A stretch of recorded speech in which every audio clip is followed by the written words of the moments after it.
നമസ്കാരം. അധികാരവും പിടിച്ചടക്കലും മനുഷ്യന് ഭ്രാന്താണ്. ആ ഭ്രാന്തിന്റെ ആരൂപമാണ് ഇസ്രായേൽ പ്രധാനമന്ത്രി ബെഞ്ചമിൻ നെതന്യാഹു. ഇപ്പോ അത് ആഗോള രാഷ്ട്രീയവും യുദ്ധഭൂമിയും ഒരുപോലെ ഉറ്റുനോക്കുന്ന ഇസ്രായേൽ പുതിയ രാഷ്ട്രീയ ഭൂകമ്പം സൃഷ്ടിച്ചുകൊണ്ട് പ്രധാനമന്ത്രി ബെഞ്ചമിൻ നെതന്യാഹുവിന്റെ നിർണായകമായ പ്രഖ്യാപനം പുറത്തുവന്നു.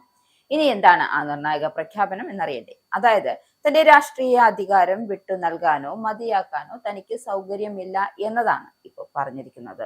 അതായത് തന്റെ രാഷ്ട്രീയ ഭാവിയെക്കുറിച്ചുള്ള എല്ലാവിധ ഊഹാപോഹങ്ങൾക്കും വിരാമം ഇട്ടുകൊണ്ട് വരാനിരിക്കുന്ന തിരഞ്ഞെടുപ്പിൽ താൻ വീണ്ടും ജനവിധി തേടുമെന്ന് നെതന്യാഹു ഔദ്യോഗികമായി സ്ഥിരീകരിച്ചിരിക്കുന്നു.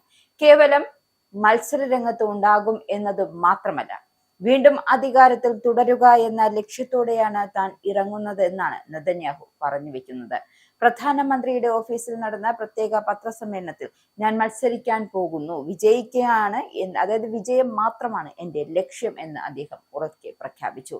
ഇസ്രായേൽ രാഷ്ട്രീയത്തിൽ അതായത് അദ്ദേഹത്തിന്റെ പ്രഖ്യാപനം വീണ്ടും ചൂടുപിടിക്കുകയാണ്. നിലവിലെ യുദ്ധ സാഹചര്യങ്ങൾ അവസാനിച്ചാൽ നെതന്യാഹു പദവിയിൽ തുടരുമോ എന്ന് ട്രംപ് പരസ്യമായി സംശയം പ്രകടിപ്പിച്ചതിന് പിന്നാലെയാണ് നെതന്യാഹുവിന്റെ ഈ ശക്തമായ പ്രതികരണം എത്തിയത്. അതിശയകരമായ കരിയറുള്ള ഒരു യുദ്ധകാല പ്രധാനമന്ത്രിയാണ് നെതന്യാഹു എന്നും, എന്നാൽ യുദ്ധം വേഗത്തിൽ ജയിച്ചു കഴിഞ്ഞാൽ അദ്ദേഹം തുടരാൻ ആഗ്രഹിക്കുന്നുണ്ടോ എന്ന് അറിയില്ല എന്നായിരുന്നു ട്രംപിന്റെ പരാമർശം. ഹമാസ്, ഹിസ്ബുള്ള, ഇറാൻ എന്നിവരുമായുള്ള കടുത്ത സംഘർഷങ്ങളിലൂടെ ഇസ്രയേൽ കടന്നു പോകുന്നതിനിടയിൽ വന്ന ട്രംപിന്റെ ഈ പ്രസ്താവന വലിയ ചർച്ചകൾക്ക് വഴിവെച്ചിരുന്നു. ഇതിനു മറുപടിയായാണ് നെതന്യാഹു വരാനിരിക്കുന്ന തിരഞ്ഞെടുപ്പിൽ മത്സരിക്കുമെന്നും ദൈവം അനുവദിച്ചാൽ വിജയിക്കുമെന്നും അദ്ദേഹത്തിന്റെ ലിക്വിഡ് പാർട്ടി വ്യക്തമാക്കിയത്. ഇസ്രായേലിന്റെ ചരിത്രത്തിൽ ഏറ്റവും കൂടുതൽ കാലം പ്രധാനമന്ത്രിയായിരുന്ന 76-കാരനായ നെതന്യാഹു 1996 മുതൽ 3 വ്യത്യസ്ത കാലഘട്ടങ്ങളിലായി 18 വർഷത്തിലേറെ രാജ്യം ഭരിച്ചു കഴിഞ്ഞിരുന്നു.